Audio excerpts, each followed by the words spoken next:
Salut Valtosokos, j'espère que tout le monde se porte bien. On se retrouve pour un nouveau petit débrief de ma part pour PSG Lens. Alors, j'étais plutôt content de voir ce que j'ai vu sur le terrain, à part le but qu'on s'est pris à la dernière minute. Si on l'aurait pu éviter, ça aurait été bien parce que franchement, on s'est relâché. Ils en ont profité, ils en ont planté un, ils ont sauvé l'honneur. Mais bon, j'aurais préféré terminer à 3-0 qu'à 3-1. Mais bon, l'important c'est quand même qu'on a gagné le match. Et ça prouve une chose, c'est qu'on ne doit pas se relâcher jusqu'à la dernière seconde. Je l'ai toujours dit sur d'autres vidéos, et on doit être concentré jusqu'à la dernière seconde, jusqu'à quand l'arbitre siffle la fin du match. Mais bon, mais sinon j'ai quand même été assez content dans l'ensemble d'avoir vu ce que j'ai vu sur le terrain, des joueurs qui avaient envie de gagner le match, des crèves la faim, surtout certains. Voilà, il y avait de la percussion de jeu, il y avait de la vitesse, il y avait du fond de jeu, voilà, il y avait de tout, il y avait de la possession pas stérile cette fois-ci, tu vois. Même si en première mi-temps, je me suis un petit peu emmerdé quand même. Surtout les 20 premières minutes, c'était compliqué. Il y avait beaucoup de possession, mais la finition n'y était pas. C'est-à-dire qu'on n'arrivait pas à la foutre au fond et la finition était toujours catastrophique. Voilà. Mais sinon, deuxième mi-temps, vraiment encore meilleur que la première, avec vraiment avec des joueurs vraiment engagés et des joueurs qui jouent en équipe. Et ça fait plaisir parce que avant c'était des individualités, tu vois, Neymar, Messi, machin. Et là aujourd'hui même Mbappé, il a pas été radin, tu vois, il a fait participer ses collègues et tout. Et puis bon, faut admettre les buts de Mbappé, surtout le premier, il est magnifique. Moi, franchement magnifique. Le but d'Asensio est aussi magnifique. Voilà, franchement là sur les buts, on était resté sur notre faim, tu vois, parce qu'on est quand même des cannibales nous, hein, les supporters du Paris Saint-Germain. On veut des buts. Et sur les deux premiers matchs, on est resté un peu sur notre faim. Et là, franchement, il y a eu vraiment plus de buts. Alors, est-ce que le déclic s'est fait sur ce match? Est-ce que on va commencer à avoir la machine, le rouleau compresseur en activité? C'est vrai que les joueurs commencent à mieux jouer ensemble. Ils commencent déjà à se connaître un petit peu. Tout n'est pas encore parfait, mais j'ai vu du mieux. Et ça fait plaisir. Voilà, j'ai vu vraiment quelque chose. Voilà, il y a eu du progrès. Après, Luis Enrique est sûrement passé par là et a dû leur faire comprendre. Apparemment, Luis Enrique avait bien étudié l'équipe de Lens.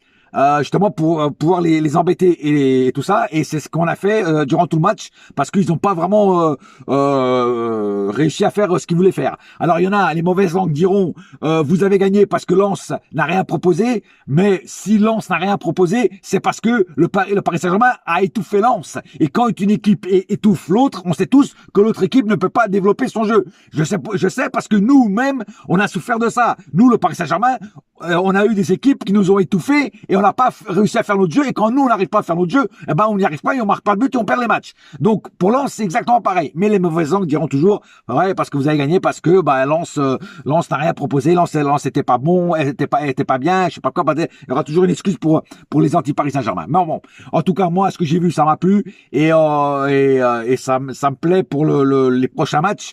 Parce qu'il y a vraiment quelque chose, il y a quelque chose de nouveau. Voilà, c'est un PSG nouveau, et comme je dis, les joueurs commencent déjà à avoir des automatismes, et franchement, quand ces automatismes seront à 100%, là, pour l'instant, ils sont qu'à 50% encore. Tu vois, c'est moitié-moitié. Tu vois, c'est 50-50.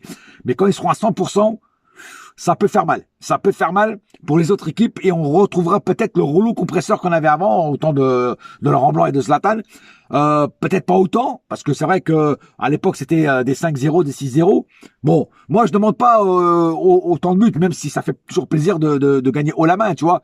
Mais au moins de gagner les matchs comme ce soir, tu vois, avec au début un petit peu de difficultés, jusqu'à savoir comment joue l'équipe adverse dans ces coups de temps-là. Ce soir c'était Lens. Et justement d'étudier comment ils font pour pouvoir justement les empêcher de jouer leur jeu, et après les étouffer et de les assassiner en but. Voilà, le premier but, ça nous a débloqué, et après ça s'est enchaîné. Voilà. En tout cas, moi, comme je dis encore une fois, j'ai adoré de voir ce que j'ai vu.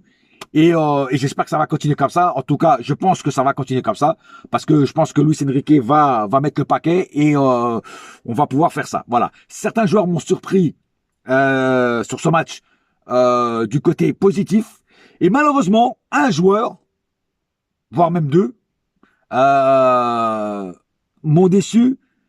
C'est les seuls deux qui m'ont déçu. Euh, un, un joueur, je dirais lequel, bientôt, il m'a déçu pour certains trucs, et un autre, ça fait plusieurs matchs qui me déçoit.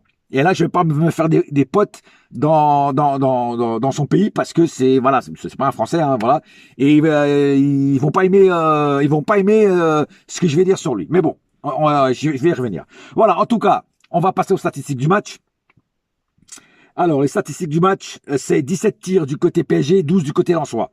7 tirs cadrés du côté PSG, 4 tirs cadrés du côté lensois. 67% de possession côté PSG, 33 du côté lensois. 735 passes du côté PSG, 357 du côté lensois. Pardon. Donc c'est vrai que là, on a fait vraiment énormément de passes. 91% de précision de passe du côté PSG, 80 du côté lensois. Des fautes, là par contre, des fautes, il y en a beaucoup. Des deux côtés. 8 du côté PSG, 16, donc le double, 16 du côté lensois. C'est quand même énorme. Beaucoup de cartons jaunes, beaucoup d'anti-jeux du côté lensois. Ça, franchement, ça m'a pas plu. Mais bon, c'était la seule manière d'arrêter nos invasions sur leur surface. 0 carton jaune du côté PSG, 5 du côté lensois. La preuve, c'est que justement, les anti-jeux qu'ils ont fait, tout ça, et les fautes, c'est mérité. 0 carton rouge du côté, 1 hors-jeu du côté Paris Saint-Germain, 2 du côté lensois, 5 corners du côté PSG et 5 corners du côté lensois. Voilà. Maintenant, passons au cas par cas. Alors là, je vais commencer tout de suite par Donnarumma, que je vais allumer tout de suite. Alors, Donnarumma, tu m'énerves. Tu m'énerves. Tes relances puent la merde. J'en ai marre de devoir relancer comme un guignolo, là, que tu es là. Sans déconner, c'est quoi ces relances de merde? Putain, ça fait déjà bientôt plus d'un an, enfin, oui, ça va faire 2 ans que t'es au club et t'as toujours pas compris que tes relances puent la merde. C'est incroyable, ça. C'est incroyable. Hein? Mais qu'est-ce que tu fais à l'entraînement, bordel? Travaille tes relances. Enfin, plutôt tes dégagements. Ouais, tes relances, c'est pareil. Non, mais voilà. Non, mais je comprends pas. Chaque fois, tu me fais flipper quand tu relances le ballon. C'est incroyable. Et tu divises complètement. C'est incroyable d'être aussi naze en relance, Donnarumma. Et puis sur le but de Lensois, franchement, franchement, ok, la défense a été un petit peu fautive. Mais toi, franchement, t'aurais pu fermer. C'est quoi cette défense de merde que tu nous as fait là? Cette défense yaourt light. Mais c'est un truc de malade, frère. Alors pendant tout le match, tu nous as fait des bonnes petites parades, et là, tu nous fais une défense light là. Non mais c'est une défense Danone là. C'est quoi ce bordel? Ah non, franchement là, tu m'as énervé là. Franchement, Donnarumma, tu m'as énervé. Franchement. Ah ouais, non mais là, sans déconner, et je vais te mettre dans les flops rien que pour ça, frère. Voilà, rien que parce que tu m'as énervé tout le long du match. Voilà. Alors, comme je suis dans le décrassage, on va dire ça comme ça, dans le fight, eh ben, je vais continuer. Le deuxième joueur qui m'a énervé tout le long du match, eh ben, c'est encore une fois Hakimi. Mais Hakimi, arrête de bouffer des tagines à la mi-temps, frère. Et bouge ton cul sur le terrain. Mais sans déconner. Hey, le mec, il est devant le but, il cadre pas. Les relances, elles sont pourries. Il perd énormément de ballons, mais énormément de ballons. Et il fait rien pour les récupérer. Des déchets techniques, j'en parle même pas, c'est horrible. Mais qu'est-ce que tu fais, Hakimi? Mais vous savez ce que c'est le problème d'Hakimi, en fait? Ou plutôt, l'avantage de Hakimi, c'est qu'il n'a pas de doublure à son poste, une doublure de qualité. Et donc, il est tranquille, il sait qu'il sera jamais remplacé. Tu vois ce que je veux dire? Il faut aller chercher quelqu'un pour faire la doublure d'Hakimi à quelqu'un qui a de la pogne, qui a de la rage. Et tu vois, après, il va pas se bouger sur le terrain, Hakimi. Parce qu'il va avoir peur de perdre sa place. Non, c'est incroyable, tous les trucs. Et puis le mec, il a voulu faire quoi? Des fois, il était même personnel. Mais Hakimi, t'es pas un attaquant, frère. T'es un défenseur. Arrête de vouloir jouer les attaquants, frère. Passe le ballon aux vrais attaquants. Non, mais sans déconner, là, tu m'as énervé tout le match, frère. Tous les ballons que tu as perdus, c'est incroyable. Un joueur, normalement, de ta qualité, parce que tu as de la qualité, malgré tout ça. Hein, et tu nous fais ces bourdes. C'est pas de ton standing, frère. Je suis désolé, mais mes amis marocains, je sais que vous n'allez pas aimer ce que je viens de dire, mais c'est la vérité. À un moment ou l'autre, il faut le dire. Et c'est pas, et je fais pas du délit sale gueule comme on m'a dit il y a pas longtemps, là, sur l'autre vidéo, là. Je fais pas un délit sale gueule, sur Hakimi. J'ai rien contre Hakimi, frère. Moi, je veux juste qu'il se bouge le cul sur le terrain, c'est tout. Et qu'il fasse des trucs propres. Des relances propres, qui perdent pas de ballon. Voilà, c'est tout ce que je demande. Marquinhos, alors Marquinhos, il m'a aussi un petit peu énervé, même s'il a plutôt fait un match correct. Pourquoi tu remets la balle en arrière et surtout des fois tu la passes à Donnarumma. Tu sais que Donnarumma, au pied, il est naze et dès qu'un joueur de l'autre équipe arrive, il est en panique, le mec. Il sait pas quoi faire du ballon. Pourquoi tu lui redonnes tout le temps le ballon et pourquoi tu remets en arrière? Et après, moi, ce que j'ai entendu dire, c'est qu'en plus, Luis Enrique n'aime pas les passes en arrière. Donc pourquoi tu fais ça? Toi, t'es pareil. Toi, tu m'as énervé aussi, toi. Là. Sérieux. C'est dommage que tu as quand même fait un match correct. Mais là, sur ça, tu m'as énervé. Après, vous allez dire, tout le monde m'a énervé. Non, pas tout le monde m'a énervé. Certains détails de certains genres m'ont énervé. Voilà. Skriniar. Le rocher du Gibraltar. Le mec, il est, c'est les Alpes avec les Pyrénées et avec je sais pas quoi là. Hein, franchement, c'est un mec, c'est solide sur ses appuis. Il laisse vraiment pratiquement rien passer. Toujours très sérieux, toujours bien placé. Le mec, il se plaçait toujours bien où il fallait qu'il se place.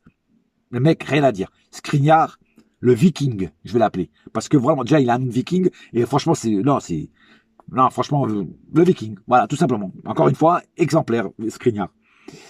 Hernandez, pareil, Hernandez. Alors là, lui, il me surprend positivement. Hernandez, moi qui croyais qu'il allait être nul, vu parce qu'il était né à Marseille, mais le mec, il fait ses matchs, et plutôt bien. Franchement, il s'est battu sur le terrain, il mouille le maillot, il développe un jeu très bon, très correct, très limpide. Il amène de la percussion, il relance très bien, il crée même du danger. Bravo.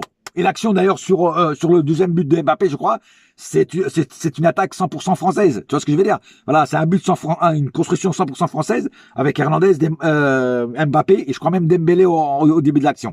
Non, franchement, rien à dire. Lucas Hernandez, alors là, bravo. Tu me surprends du côté très bon et très positif. Franchement, j'ai rien à dire sur toi. Moi qui pensais que j'allais t'allumer toute l'année, et là tu m'as cloué le bec. Continue comme ça, frère. Lâche rien, continue comme ça. Si tu continues comme ça, franchement, je vais t'aimer encore plus. Franchement, là, là, tu vois, tu m'as fermé ma gueule. Sérieux. Jusqu'à maintenant, pour l'instant, tu m'as fermé ma gueule. Moi qui pensais vraiment t'allumer, mais non. Ougarté.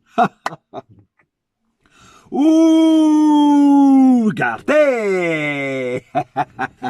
Ugarte, c'est un cannibale, frère. C'est cannibale holocauste au milieu du terrain. Le mec, il va croquer tous les ballons, frère. Il va sur toutes les actions. Il tape, il revient, il remet. Il va te piquer le ballon à l'adversaire. Il le perd, il va le récupérer. Ah ouais, ouais, j'achète ça. Ah ouais, j'achète. Non, mais c'est incroyable. Moi, je le connaissais déjà. Au Sporting, il était déjà comme ça. Tu vois ce que je veux dire? Mais là, il fait fort, hein. Là, il fait fort. Ah ouais, non, Ugarte, je pense qu'il va être dans les cœurs de tous les supporters parisiens. Ah ouais, Ugarte, ça faisait longtemps qu'on n'avait pas vu un milieu comme ça, puissant, qui a la haine, qui a vraiment l'envie, tu vois, de bien faire, tu vois. Ça fait plaisir. Ça fait plaisir de voir des crèves la dalle sur le terrain et pas des starlettes de merde. Tu vois? Ah ouais, non, là, Ugarte, bravo. 5 étoiles au guide Michelin, frère. Ah ouais, rien à dire. Vitinha, mon compatriote, m'a un petit peu énervé aussi. Vitinha, pourquoi tu relances pareil à l'arrière, vers l'arrière? Tu m'énerves, pareil. Pourquoi t'as relancé plein de fois vers l'arrière? Tu m'énerves. La seule fois que tu relances vers l'avant, il y a un but. Ah, pourquoi tu continues pas à relancer vers l'avant? Pourquoi tu t'entêtes à relancer vers l'arrière? Ça, je ne comprends pas non plus. La seule fois que tu fais vers l'avant, boum, il y a un but. C'est incroyable, ça. Ah ouais, non, mais non, Vitinha, il faut que tu arrêtes de faire des relances vers l'arrière, des passes vers l'arrière. Va vers l'avant, de l'avant, de l'avant, de l'avant, de l'avant. Sinon, à part ça, t'as plutôt fait un match correct. T'as fait des bonnes relances, t'as créé du danger, tout ça. Mais relance pas vers l'arrière. C'est ça ton défaut. Zahir Emery. Oh, Zahir Emery, c'est 17 ans. Hein. Faut le rappeler, 17 ans. Le mec, le gamin plutôt. Le gamin a une vision de jeu incroyable.